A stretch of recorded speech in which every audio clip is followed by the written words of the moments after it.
अस्सलाम वालेकुम and good morning from Chiniot. उम्मीद करता हूँ आप सब लोग खैरियत से होंगे। मैं इस वक्त चिन्योट के रेलवे स्टेशन पर मौजूद हूँ और ये जो मेन बाज़ार है चिन्योट सिटी का, उधर से सिर्फ 2 से 3 मिनट की पैदल वॉक पे ये रेलवे स्टेशन है। पिछले इस सीरीज़ के व्लॉग में मैंने आपको ट्रैवल दिखाया था कि मैंने गुजरात से चिन्योट तक कैसे ट्रैवल किया। आज के अगले एपिसोड में मैं जो ये चिन्योट है, चिन्योट की जो मुख्तलिफ़ हेरिटेज साइट्स हैं उनको एक्सप्लोर करने जा रहा हूँ। वैसे तो चिन्योट का नाम सुने तो हमारे जो जहन है उनमें फ़र्नीचर आता है कि फ़र्नीचर जो है पूरे पाकिस्तान में चिन्योट का सबसे ज़्यादा मशहूर है।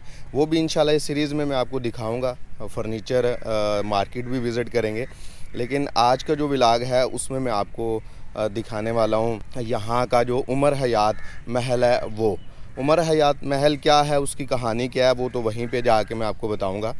यहाँ पे मैं आपको चिन्योट के बारे में बताता चलूँ कि चिन्योट नाम जो है इसके हवाले से 2 जो हैं वो रवायात हैं। पहली रवायत ये है कि चिन्योट 2 अल्फाज से मिलके बना है। चांद का मतलब होता है जी चांद, और ओट का मतलब किसी चीज़ के पीछे से निकल के आना। तो कहते हैं कि चांद जब यहाँ पे ना एक पहाड़ी है, वो भी मैं आपको दिखाऊंगा, कटी पहाड़ी भी उसको कहते हैं। तो वो कहते हैं कि चांद जब उसके पीछे से निकल के ना 14वीं की रात को निकल के ऊपर आता था, तो चांद की जो रोशनी पड़ती थी ना चिन्योट शहर के ऊपर, तो उस वजह से इसको चिन्योट कहते हैं। और दूसरी रवायत के मुताबिक जो बरसगीर का हिंदुस्तान का पहला हिंदू हुक्मरान था चंद्रगुप्त मौर्य, उसकी बीवी थी चंदन, तो उसको शिकार का बड़ा शौक़ था, तो वो शिकार के लिए इधर आती थी। तो कहते हैं कि उसने यहाँ पे पहाड़ी के दामन में ना एक सराय तमीर करवाई जिसको योट कहते थे। तो कहते हैं कि उसी मुनासबत से चंदन मतलब वो चंद्रगुप्त मौर्य की वाइफ थी और योट मतलब सराय, तो फिर वो नाम बिगड़ता जो है वो चिन्योट पड़ गया। तो अभी मैं यहाँ से निकलूँगा, पहले मैं आपको सिटी की तरफ लेके चलता हूँ और फिर उमर हयात महल की तरफ जाते हैं। और उमर हयात महल का फ़ासला भी ज़्यादा नहीं है, 10 मिनट लगेंगे। बेसिकली यहाँ से स्टार्ट इसलिए ले रहा हूँ कि मैंने बिल्कुल ये रेलवे स्टेशन के साथ एक बड़ा अच्छा रेस्टोरेंट है और होटल है हयाम के नाम से, तो वहाँ पे स्टे किया हुआ था। तो इस वजह से यहाँ से मैंने जो है इस व्लॉग का स्टार्ट लिया है।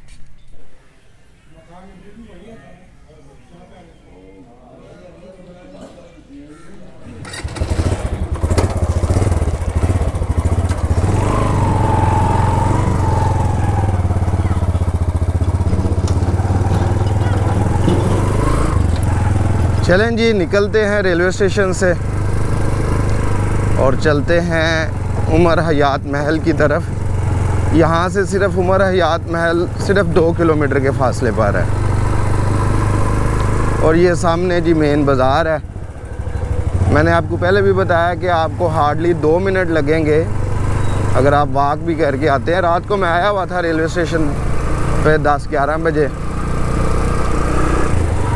ताकि मैं देख सकूं रेलवे स्टेशन को भी, और अपना जो व्लॉग है उसके लिए मैं वो शुरुआत भी ले सकूं जी। ये मैंने होटल लिया हुआ था बिल्कुल इधर हयाम रेस्टोरेंट के नाम से। और अगर आपने वो डिटेल देखनी है होटल की तो आप मेरा पिछला व्लॉग देख सकते हैं। ये मेन बाज़ार और मेन सिटी है जी चिन्योट का।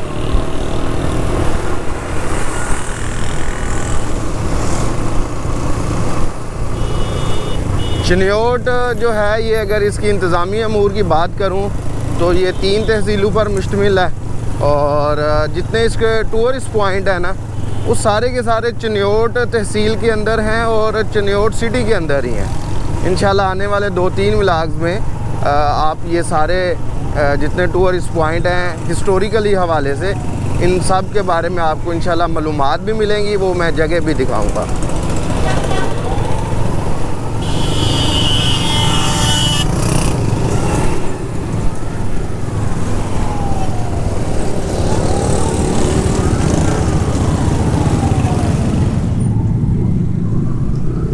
ये है जी हतमे नबूवत चौक और इधर से हम जाएंगे दाएं साइड पे।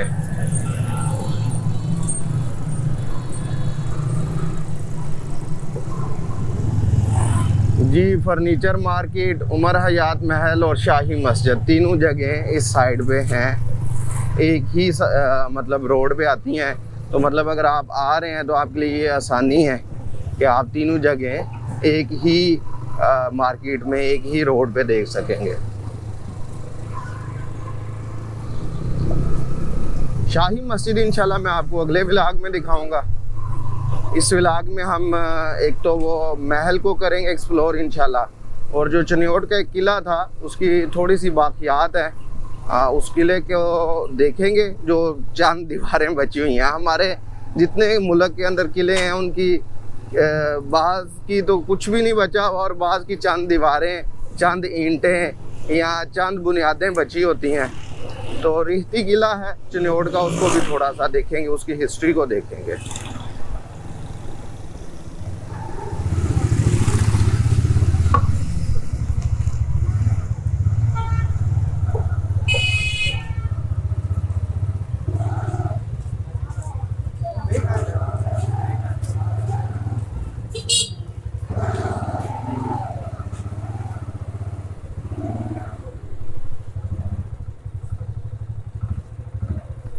मोटरसाइकिल अंदर लेके जा सकते हैं।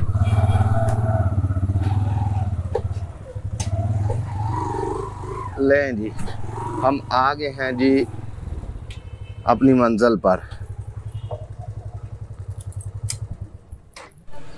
उमर हयात महल यानी कि गुलजार मंजिल, इसको उमर हयात महल भी कहते हैं और गुलजार मंजिल भी कहते हैं। मैं वहाँ पे आ गया हूँ।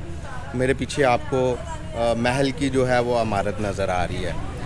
इसकी थोड़ी सी हिस्ट्री मैं बताता हूँ कि चिन्योट जो है ना, यहाँ मुख्तलिफ़ बरादरियाँ जो हैं वो अभी भी बसती हैं, और ये शुरू से यहाँ के मकामी रहने वाले लोग हैं।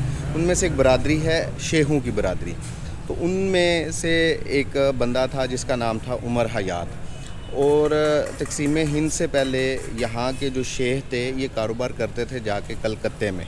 कलकत्ता जो आजकल इंडिया का शहर है, तो इस वजह से उन लोगों को कलकत्ती भी कहते थे, लेकिन असल में वो शेख थे। और जिस मोहल्ले में वो रहते थे उसको कलकत्ती मोहल्ला कहते थे, लेकिन उस मोहल्ले का असली नाम जो है वो पहाड़ी वाला मोहल्ला है। अब हुआ यूँ कि उमर हयाल को एक लड़की पसंद आ गई, उससे शादी की, शादी करके उसको यहाँ पे ले आया, और फिर उसने यहाँ पे अपने लिए, अपनी बेगम के लिए यहाँ पे एक महल बनाया, और इस महल का नाम जो है उसने अपने बेटे के नाम पे रखा, जिसका नाम था गुलजार। अब इसकी जो है ना जो तमीर है ये स्टार्ट हुई थी तकरीबन 1930s में, और 8 साल के अरसा में ये मुकम्मल हुई। इसकी डिटेल क्या है, किसने बनाई ये सारी बिल्डिंग, और इसमें कौन कौन सा काम हुआ है, यकीन करें इतना कुछ है इसमें, इतने आर्ट हैं इसमें। ईरानी आर्ट है इसमें, पाकिस्तानी आर्ट है इसमें, यूरोपियन आर्ट है इसमें, जो है वो ये जो सिंध है, सिंध वाली साइड की जो तहज़ीब है उसका आर्ट है। इसमें बहुत कुछ बना हुआ है। तो अभी इसके अंदर चलते हैं। इसके महल के अंदर जाने के 2 रास्ते हैं। दोनों रास्ते में आपको दिखाता हूँ कौन कौन सा काम किया गया, किस किस बंदे ने किया, वो सारा कुछ मैं आपको दिखाता हूँ। तो चले आएँ अंदर की तरफ चलते हैं। यहाँ पे देखें, ये जो घर था उसके अंदर जाने के लिए जो मेन एंट्रेंस थी ना वो यहाँ पे रखी गई थी। एक दरवाज़ा उस साइड पे भी है, वो भी मैं आपको दिखाता हूँ। पहले इसकी बात करते हैं। ये दरवाज़ा अभी उन्होंने बंद किया हुआ है, और ये आगे से जहाँ पे जाके खुलता है दरवाज़ा वो मैं अंदर से दिखा देता हूँ। आप काम की बारीकी को देखें, काम की नफासत को देखें, और ये सारा वुड का काम किया गया, और असल जो लकड़ी है ना उस वक़्त की वो अभी तक लगी हुई है, अभी तक मज़बूत लकड़ी है। तकरीबन 100 साल होने को है, और आज तक ये लकड़ी जो है ये अपनी असली हालत में मौजूद है, और इसको किसी किस्म की दीमक कीड़ा नहीं लगा।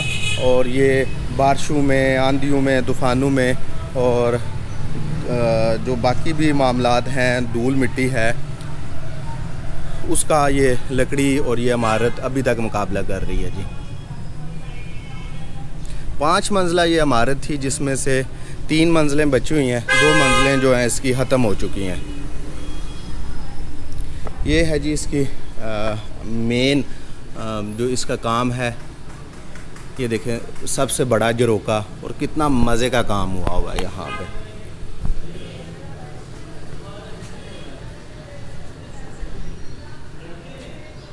ये है जी जिन कारीगरों ने गुलजार मंजिल को बनाने में अपना किरदार अदा किया, उस्ताद इलाही बख्श, रहीम बख्श, फिर मिस्त्रियों के नाम लिखे हुए हैं, फिर जिन्होंने नक्काशी की ग़ुलाम मयूद्दीन साहब, और जो निगरान थे इस पूरे प्रोजेक्ट के वो सैयद हुसैन शाह साहब हैं। और अब इसको एक लाइब्रेरी में तब्दील कर दिया गया। पहले ये कुछ अर्सा यतीम खाना भी जो है रहा। अच्छा, अब 100 साल गुज़रने के बाद इसकी मौजूदा हालत तो आप देख रहे हैं। इसको मुख्तलिफ़ नामों से पुकारा जाता था। ये देखें सीलिंग आजकल हम करवाते हैं, उस ज़माने की सीलिंग देखें। मैं ऊपर जाऊंगा तो क्लोज़ भी आपको व्यू दिखाऊंगा। ये टाइल देखें जी, ये ओरिजिनल टाइल है उस वक़्त की। ये डिज़ाइन भी ओरिजिनल है, टूट फूट का ये शिकार है, लेकिन ये ओरिजिनल टाइल है। जैसे ही आप इसके मेन हाल में दाखिल होते हैं तो ये जो टाइल है ना, ये वाली, ये बाद में लगाई गई है, ये उस ज़माने की नहीं है। इस महल के अंदर अब 2 ये कब्रें हैं। ये किन की हैं ये मैं वीडियो के एंड पे बताऊंगा आपको। मैं दिखाता हूँ जी अब असल काम। सबसे पहले तो ये फ्रेस्को का काम देखें ना, कितना शानदार काम हुआ है।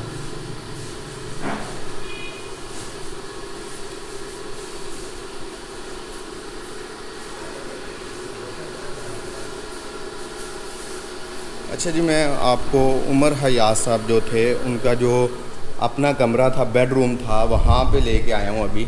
ये उनका बेडरूम था। इसको अभी लाइब्रेरी में चूँकि कन्वर्ट कर दिया गया है, तो यहाँ पे लोग बैठ के स्टडी करते हैं। इसकी छत देखें, इसकी नक्शो नगारी देखें, इसकी खूबसूरती देखें। ये देखें इसकी विंडो, और विंडो के अंदर जो ब्रिक बिनी से काम किया गया हाथों से उस ज़माने का, उसको चेक करें ज़रा। और ये जितनी भी आपको यहाँ पे ये नज़र आ रही हैं अलमारियाँ बनी हुई, ये सारे एक पीस से बनी हुई हैं, मतलब लकड़ियों को जोड़ के नहीं आपस में बनाया गया।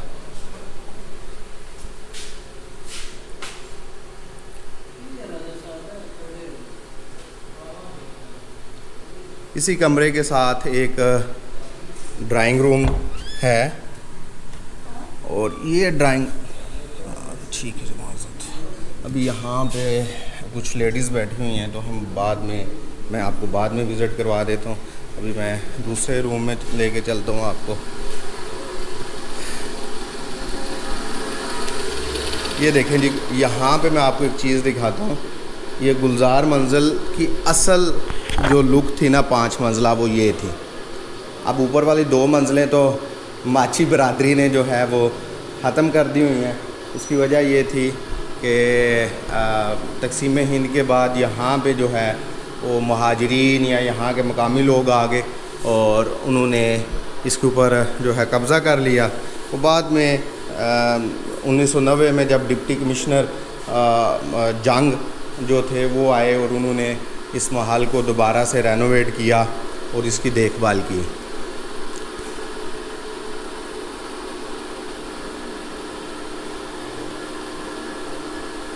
अच्छा जी, इस रूम के साथ भी एक दूसरा कमरा है, वो मैं आपको दिखाता हूँ। ये देखें, इसके नीचे ये बेसमेंट भी थी, जो कि स्टोरेज एरिया के लिए इस्तेमाल की जाती थी। ये इस कमरे की साइज़ के जितना कमरा ये है ना, जिसको अब लाइब्रेरी में तब्दील कर दिया गया है, तो इस कमरे के साइज़ का नीचे ये बेसमेंट था, ये आपको नज़र आ रहा है।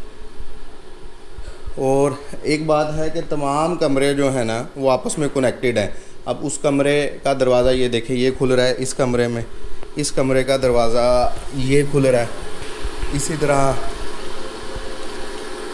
वो देखें, इस रूम का दरवाज़ा उधर कनेक्ट हो जाता है। और यहाँ पे अभी इन्होंने एक म्यूज़ियम बना दिया है। कुछ चिन्योट की ये तहज़ीब की कुछ निशानियाँ पड़ी हुई हैं, इसका उमर हयात महल के साथ कोई लिंक नहीं है। और ये देखें, ये दरवाज़ा यहाँ पे है, मतलब सब कमरे जो हैं ना वो आपस में कनेक्टेड हैं, और तमाम के तमाम कमरे जो हैं वो आके आपकी इस मेन हॉल के अंदर खुलते हैं। अच्छा जी, चलते हैं ड्राइंग रूम में जो रह गया था पहले। यहाँ की कुछ ख़ास बातें, सबसे पहले तो मैं आपको इसका छत दिखाना चाहूँगा। छत में जो डिज़ाइन बना हुआ है ना, ये जो आपको सर्कल नज़र आ रहे हैं, इनके अंदर UH लिखा हुआ है। UH मीन उमर हयात। उसकी एक और बात बताता हूँ, ये आपको विंडो नज़र आ रही है सामने, वाइट में जो शीशे हैं ये U है, और जो ग्रीन में है ये H है, उमर हयात। देखें, उस वक़्त में भी आज से 100 साल पहले उसका शौक़ देखें, उसकी सोच देखें, उसका जो ज़ौक़ था काम के हवाले से वो देखें। फिर इसके दरवाज़ों का देखें, ये हमारे घरों में आजकल डबल दरवाज़े इस्तेमाल होते हैं, एक हम अंदर लगाते हैं, एक बाहर जाली वाला लगाते हैं। ये भी डबल दरवाज़ा है। हमारे जो डबल दरवाजे होते हैं, एक बाहर खुलता है, एक अंदर खुलता है। इसके दोनों दरवाजे अंदर खुलेंगे। ये देखें, ये पहला दरवाज़ा, ये भी अंदर खुला है, और ये दूसरा दरवाज़ा, ये भी अंदर खुलेगा। ये देखें अभी। और यहाँ से जो मेहमान आते थे इस एंट्रेंस से होके लिविंग रूम में आ जाते थे। एक और चीज़ देखें, अभी ये दरवाजे आपको नज़र आ रहे हैं, ये बाहर वाला दरवाज़ा थोड़ा छोटा है और अंदर वाला दरवाज़ा कम अज़ कम एक हाथ से ज़्यादा चौड़ा है। लेकिन जैसे ही मैं इसको बंद करूँगा, ये देखते जाएं, जैसे ही ये मुकम्मल बंद होंगे तो ये दोनों बिल्कुल एक बराबर आ जाएंगे। ये जी टेक्नोलॉजी है उस ज़माने की। इसी तरह इसको भी देख लें, जैसे जैसे ये दरवाज़ा बंद होता जाएगा तो दोनों दरवाज़ों की जो लंबाई है वो बराबर हो जाएगी, और बड़े अच्छे तरीके से ये जो हैं वो बंद हो जाएंगे। तो ये ज़ौक़ था, ये शौक़ था। फिर ये जो उमर हयात का अपना बेडरूम था, इसकी एक विंडो तो नहीं, इसको सॉरी बोलेंगे, अलमारी कह लें। ये मैं आपको दोबारा दिखाता हूँ। ये सागवान लकड़ी से बनाई गई ये विंडोज़ हैं। ये देखें जी, कितना खूबसूरत और नफीस और बारीक काम किया गया।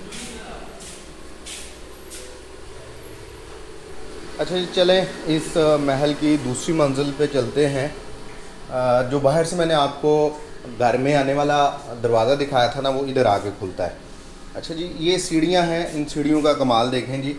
ये सीढ़ियाँ जब आप ऊपर जाते हैं, ये आपको आवाज़ आ रही होगी, मैंने जानबूझ के थोड़े ज़्यादा पाँव मार रहा हूँ इसके ऊपर, लकड़ी के ऊपर, ताकि आवाज़ आपको सुनाई दे। इसका कमाल ये है कि भाई आपका जो भी बंदा ऊपर नीचे जाता था, तो चूँकि घर में चंद ही लोग होते हैं, ज़्यादा लोग नहीं होते, तो हर बंदे के उतरने की और चढ़ने की सीढ़ियों की आवाज़ जो है ना वो डिफरेंट होती थी। तो पता चलता था नीचे वाले बंदे को या ऊपर वाले बंदे को कि कौन नीचे आ रहा है और कौन ऊपर जा रहा है। जैसे ही आप सीढ़ियों से ऊपर आते हैं तो दाईं साइड पे ये इस साइड पे एक रूम है। इस रूम के पीछे मज़ीद एक छोटा रूम बना हुआ है, ये देखें, जहाँ पे अब हर तरफ न्यूज़पेपर बिखरे हुए हैं। और ये अंगीठी बनी हुई थी सर्दी में गर्म रखने के लिए। ये वेंटिलेशन का निज़ाम है इसका जी। ये एक झरोका बना हुआ है, झरोके के बाहर का सीन ये है। ये सामने किला था सारा रेखती। इस किले के बारे में भी मैं आपको एंड में बताता हूँ। ये जी सारे झरोके बने हुए थे। ये वॉशरूम के साथ वेंटिलेशन है। यहाँ पे वॉशरूम्स थे एक दूसरे के ऊपर नीचे। वॉशरूम की भी एक बड़ी तलह हकीकत जुड़ी हुई है इस महल के साथ, वो भी मैं दिखाता हूँ। आप ज़रा काम चेक करें ना, कितना शानदार काम है। इस तरह की आज एक खिड़की बनवानी पड़ जाए ना तो 2-3-4 लाख से कम नहीं मिलती। ये सीढ़ियों का काम देखें, ये रेलिंग देखें कितने कमाल की है। लकड़ी चेक करें, ये देखें, ये लोहा लगा हुआ है ये सारा बीच में। ये जो नीचे से मैं जो रोके दिखा रहा था, ये देखें ज़रा। और ये इसका डिज़ाइन जो है ना, एक मोर के डिज़ाइन की तरह है, मोर को रिप्रेजेंट करता है। ये मोर की 2 आंखें हैं, वो देखें, एक ये आंख है और एक दूसरी तरफ, और वो ऊपर देखें उसका उसने सर बनाया हुआ है। और ये यहाँ की सीलिंग है, इतना कमाल का ना यार, मैं बता नहीं सकता। ये देखें, उस वक़्त की टाइल लगी हुई है ये चेक करें ज़रा। और यहाँ पे देखें कितना शानदार काम है।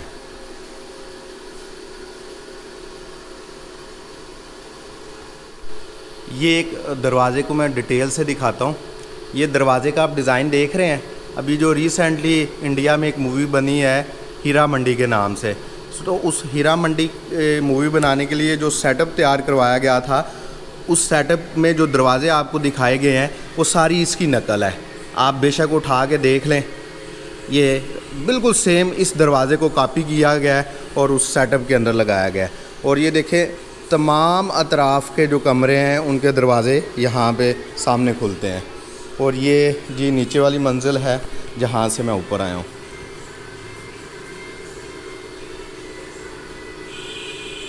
अब मेरे पास अल्फाज कम पड़े हैं इसकी खूबसूरती बयान करने के लिए। लोग कहते हैं जी ये लकड़ी की नक्शो नगारी की शायरी है, फिर इसको लकड़ी के ताज महल का नाम दिया गया है। मतलब यहाँ पे जो फ़नपारों का जो इस्तेमाल किया गया है, जो डिज़ाइन बनाए गए हैं, वो नाकाबिले बयान है। जिस तरीके के नीचे कमरे हैं यहाँ पे भी वैसे ही हैं। ऊपर ये देखें ज़रा, इसमें देखें ये अजरक का डिज़ाइन बना हुआ है। हर छत के ऊपर जो डिज़ाइन है वो डिफरेंट है। ये देखें ज़रा, इसके भी 7 कमरा है। ये देखें, ये दरवाज़ा चेक करें आप। हीरा मंडी मूवी निकाल के देख लें, आपको वहाँ पे जो दरवाज़े नज़र आएंगे वो सारे दरवाज़े इस हवेली से कॉपी किए गए हैं। ये देखें जी, अब इसकी छत देखें, यहाँ पे डिज़ाइन बिल्कुल डिफरेंट है। वेंटिलेशन के लिए बड़ा खूबसूरत निज़ाम बनाया गया है। रोशनदान है, हर तरफ खिड़कियाँ हैं। खिड़कियों के अंदर ये आपको जो शीशा नज़र आ रहा है ये वाला, ये सारा इटली से मंगवाया गया था तब। ये देखें जी, ये महल के सामने वाली जगह है ये सारी।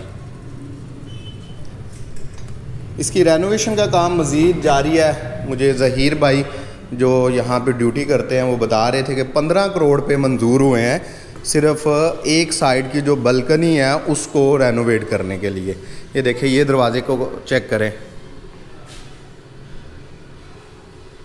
ये देखें जी, अब तो दूसरी किस्म की अलमारियाँ होती हैं ना, पहले घरों में इस तरह की अलमारियाँ इस्तेमाल की जाती थी। सारा प्योर लकड़ी है। ये शीशे का काम चेक करें ना, different colours, different design, pattern हर एक का चेक करें, एक दूसरे से डिफरेंट। और ये प्लेन चीज़ नहीं है, ये उभरी हुई जो है वो डिज़ाइन है और हर एक डिज़ाइन दूसरे से डिफरेंट है।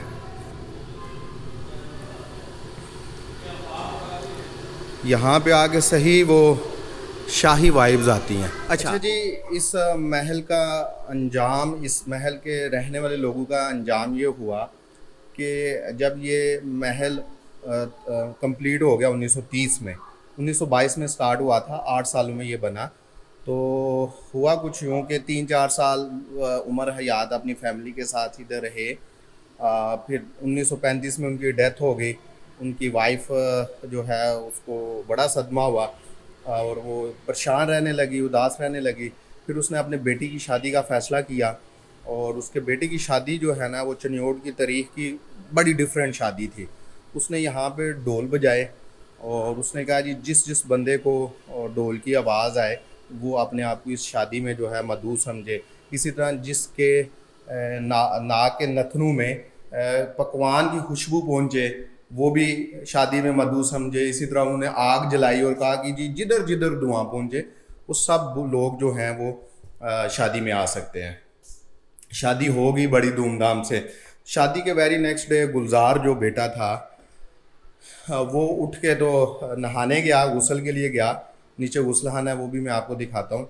अब वो उसको उन्होंने टॉयलेट बना दिया, चेंज कर दिया। बहरहाल वो गुस्लखाने में गया, तब पानी गर्म करने का निज़ाम कुछ यूँ था कि कोयले से जो है वो गीज़र गर्म करते थे और पानी गर्म होता था। तो कोयला जो जलाया गया वो कच्चा था। वो कच्चे कोयले से क्या होता है, आपकी कार्बन मोनोऑक्साइड गैस बन जाती है जिसकी स्मेल नहीं होती। तो वो जैसे ही वाशरूम में गया नहाने के लिए, तो नहाते हुए उसके जिस्म में वो कार्बन मोनोऑक्साइड गैस जो है वो भर गई। और उसकी डेथ होगी और वो उधर गुस्लखाने में ही उसकी वफ़ात होगी। और फिर से महल ये जो है एक दफ़ा उजड़ गया, इसकी खुशियों को नज़र लग गई। फिर उसकी माँ ने, फातिमा ने जो है इसको इसी महल के जो सेहन है ना, महल का सेहन, यहाँ पे वो नीचे दफन किया है। मैं नीचे जाता हूँ, वो दिखाता हूँ। बेटे की वफ़ात के बाद माँ भी 1 साल बाद चल बसी और फिर माँ को भी इसी महल के सेहन में जो है वो दफन किया गया। फिर लोगों ने इसको मनहूस महल भी कहना शुरू कर दिया। अभी भी बहुत सारे लोग इसको मनहूस महल कहते हैं। तो जो महल पहले शाही महल और मुख्तलिफ अच्छे नामों से पुकारा जाता था, फिर लोग उसको मनहूस महल कहना शुरू हो गए। फिर पार्टीशन के बाद माछी बरादरी ने इस पे कब्ज़ा कर लिया, वो उन्होंने रहना शुरू कर दिया यहाँ पे।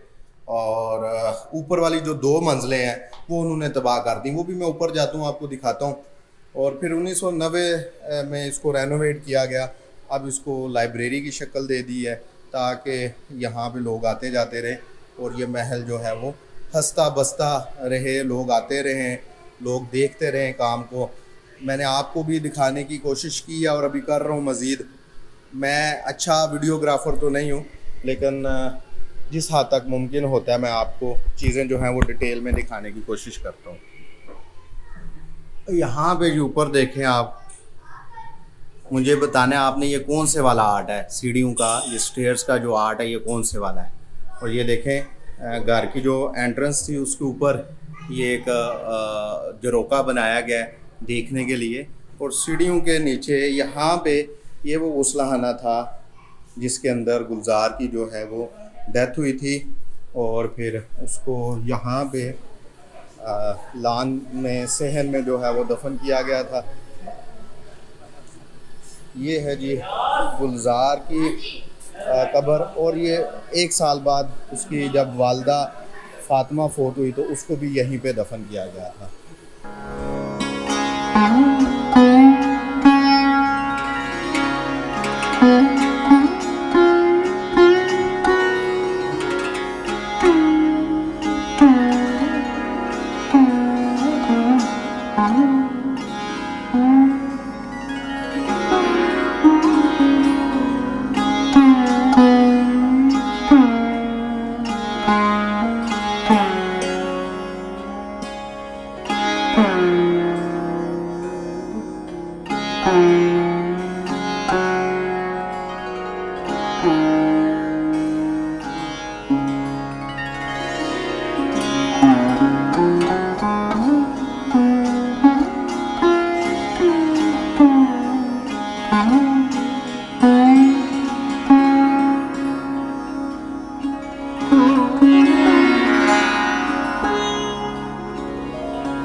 अच्छा जी, यहाँ भी ऊपर देखें आपको आयल पेंटिंग नज़र आ रही है। इसके दरमियान में आपको ये एक बिल्डिंग बनी नज़र आ रही है। ये है विक्टोरिया महल की पेंटिंग। अगर आप यहाँ पे आएँ तो ये है यहाँ पे राजस्थान का सुंदरबन महल। इसके दरमियान में लाइट की रिफ्लेक्शन की वजह से शायद आपको वो क्लियर नज़र ना आ रहा हो। यहाँ पे जो है वो आगरा का जो शीश महल है वो यहाँ पे जो है बनाया गया है इस साइड पे। और ये जो इसकी 4th साइड है यहाँ पे दीवारें चीन है। मतलब उमर हयात ने क्या किया था, कोशिश की थी कि डिफरेंट जो आर्ट्स हैं, मुख्तलिफ जो तहज़ीबें हैं, उनके जो आर्ट को यहाँ पे उसने अपने महल के अंदर जो है वो समोने की कोशिश की है। चलें जी, इसकी सबसे ऊपर वाली मंजिल की तरफ चलते हैं। लकड़ी का इतना काम है, इतना ज़्यादा काम है कि मेरी अक्ल हैरान है कि उस ज़माने में जब कि मशीनें भी नहीं थी तो इतनी लकड़ी और उसके ऊपर इतना काम जो है वो किस तरीके से किया गया होगा, कितनी मेहनत लगी होगी, कितना वक्त लगा होगा। अब जहाँ भी देखें ना लकड़ी का ही काम है। अब ये देखें, इसकी 3री मंजिल पे मैं आ गया हूँ। अब 3री मंजिल पे ये देखें, ये सामने बालकनी और झरोका बना हुआ है। इस झरोके की रेनोवेशन उम्मीद है आने वाले 1-2 साल में शायद मुकम्मल हो जाए। ये जो गिर चुका है, ये देखें ऊपर भी 3री मंजिल पे भी कमरे हैं, ये भी झरोका गिर गया हुआ है। यहाँ पे भी वही लकड़ी का काम और ऊपर देखें यहाँ की जो सीलिंग है ना वो तकरीबन गिर चुकी है। यहाँ पे सारे रूम्स नीचे की तरह कनेक्टेड हैं। ये देखें विंडोज़ जो हैं बहुत ज़्यादा हैं, वेंटिलेशन का बहुत ज़्यादा जो है ख्याल रखा गया है। खिड़कियाँ हैं, दरवाज़े हैं। ये इस मंजिल का, तीसरी मंजिल का जो है बहुत ज़्यादा बेड़ा गर्क हो गया है। यहाँ पे बर्बादी है। इवन ऊपर देखें, अब तो ये छाती नया डाला हुआ है, छाती ख़त्म हो गया था। ये लकड़ी सारी ज़ाया हो गई ऊपर वाली मंजिल की, आपको ये नज़र आ रही है। आप बाहर निकलें, यहाँ पे ऊपर ये चौथी और पांचवी स्टोरी थी जो गिर चुकी है। ये देखें, ये ऊपर जाने का रास्ता बनाया गया है जो कि अब ये इसके साथ पिलर है, पिलर के साथ जो है ये सीढ़ियाँ ऊपर जा रही हैं। ये ख़तरनाक हालत में है। ये देखें जी, यहाँ भी एक छोटा सा कमरा है सामने, लेकिन वो गिर चुका है। अब यहाँ से जैसे जैसे आप ऊपर जाते जाएंगे, इसकी चौथी मंजिल है ये, यहाँ पे इसका एंड वाला हिस्सा है। ये सामने भी काम किया गया था बहुत ज़्यादा, वो सारा ख़त्म हो गया है। यहाँ पे वो क्या उसको जंगला कहते हैं, लकड़ी का जंगला बना हुआ था, वो लगा हुआ था, वो सारा गिर गया हुआ है। क्योंकि 1974 में कहते हैं कि इस हवेली की जो है बहुत बर्बादी हुई थी उस साल। ये देखें जी, सीढ़ियों के नीचे छोटे छोटे स्टोर रूम बनाए गए हैं, जैसे आजकल भी लोग बना देते हैं, सीढ़ियों के नीचे स्टोर रूम बना देते हैं। यहाँ पे ये देखें, ये मैं दरवाज़े आपको दिखा रहा था, ये दरवाज़े चेक करें, इनका डिज़ाइन नीचे वाले दरवाज़ों की तरह है बिल्कुल, लेकिन ये वक्त की नज़र हो गए हैं, दरवाज़े टूट गए हैं, हवा से, पानी से इनका डिज़ाइन जो है वो बहुत ज़्यादा मुतासर हुआ है। और फ्रेस्को पेंटिंग जो है यहाँ पे भी बहुत ज़्यादा की गई है। ये देखें, शायद आपको नज़र आ रही हो, मतलब इतना नफीस और इतना बारीक बीनी से काम किया गया था कि जवाब नहीं है इसका।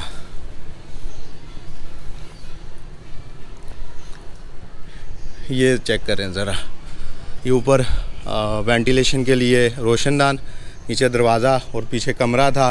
अब उसकी हालत जो है वो बिल्कुल गैर है।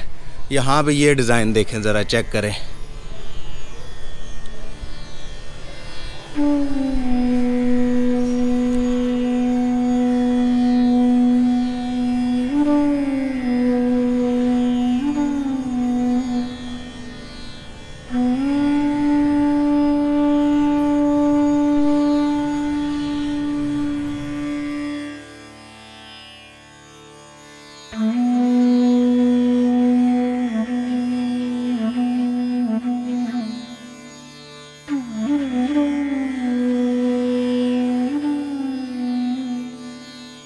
चिन्योट में उमर हयात महल की तर्ज पे बहुत सारी हवेलियाँ और महल आज भी मौजूद हैं। ये सामने अगर आप देखें, एक महल ये सामने है, ये झंडे की दूसरी तरफ आपको नज़र आ रहा है। और कहते हैं कि उमर हयात महल की जो पाँचवीं मंजिल थी ना, उधर से सामने से दरिया चिनाब का जो है वो व्यू भी नज़र आता है। ये आपको सामने पहाड़ियाँ नज़र आ रही होंगी, इसके साथ जो है वो दरिया चिनाब बहता है। तो पाँचवीं मंजिल से दरिया चिनाब नज़र आता था। ये वो सारी बालकनी है, ये वो जो झरोके हैं जो मैं बता रहा था, जिसके लिए ये बजट अप्रूव हुआ है 15 करोड़, इसको रेनोवेट करने की कोशिश इंशाल्लाह की जाएगी। तो सारा गिर गया हुआ है ये वाला। अच्छा जी, महल की सामने वाली साइड पे ये जो आपको जितने घर नज़र आ रहे हैं ना, ये किला था यहाँ का चिन्योट का, जिसको रिहती किला बोलते हैं। इसकी ये एक सिर्फ दीवार बची हुई है सामने। ये आपको बर्तनों वाली जो दुकान नज़र आ रही है ना, इसके साथ ये जो छोटी ईंट लगी हुई है, ये सारी किले की थी। और ये किला जो है मौजूदा किला जो है, या मौजूदा किले की जो सूरत हाल है, ये सुल्तान तुगलक ने जो है इसको बनवाया था। लेकिन कहते हैं ये किला जो है कम से कम 3000 साल पुराना किला है ये। तो इसको सुल्तान तुगलक ने बाद में जो है वो रेनोवेट करवाया था, तकरीबन आज से 800-850 साल पहले। इस किले का जिक्र आईने अकबरी में भी आया है। आईने अकबरी ने लिखा कि इस किले में हर वक्त 500 के करीब घुड़सवार और हाथी सवार मौजूद होते थे और 5000 के करीब जो है इसमें प्यादों की फ़ौज थी।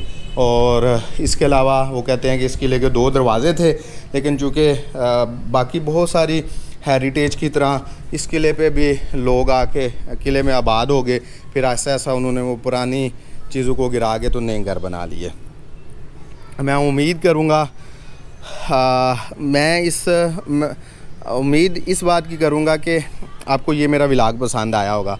आपको पता है कि यहाँ का काम देख के मैं इतना वो एक्साइटेड भी हो गया और कंफ्यूज भी हो गया, परेशान भी हो गया कि उस बंदे ने कितने अरमानों के साथ, कितनी मेहनतों के साथ, कितना पैसा लगा के, क्योंकि ये चीज़ें आपने अगर महसूस की हैं ना, ये सस्ती चीज़ें नहीं हैं। ये आज आप ये महल बनवाने लग पड़े तो शायद आपके 10-20 करोड़ रुपए लग जाएं। अभी मैंने एक बात बताई, एक बालकनी का जो रेनोवेशन का खर्चा अप्रूव हुआ है वो 15 करोड़ है, एक बालकनी 1 मंजिल की। तो आप अंदाज़ा लगाएं, ये दरवाज़े, ये खिड़कियाँ, ये इटली से मंगवाए गए शीशे, ये टाइल्स, कितना महंगा काम होगा। तो मैं परेशान हो गया यार कि वो उस बंदे ने कितने अरमानों के साथ बनवाया होगा और आज इसका क्या हाल है। उसकी वजह से शायद मेरा व्लॉग अच्छा ना बना हो, क्योंकि मैं परेशान था, मुझसे बोला नहीं था जा रहा। बहरहाल मैंने कोशिश किया इसको अच्छे से कवर करने की, आपको डिटेल में दिखाने की, लेकिन अगर कोई कमी बेशी है तो इसको इग्नोर कीजिएगा। अगर मैं कोई तारीख़ बताते हुए इसकी कोई थोड़ा बहुत ऊपर नीचे कर गया हूँ तो उसको अच्छे तरीके से करेक्ट करवा दीजिएगा, क्योंकि मैं तारीख़ दान तो हूँ नहीं।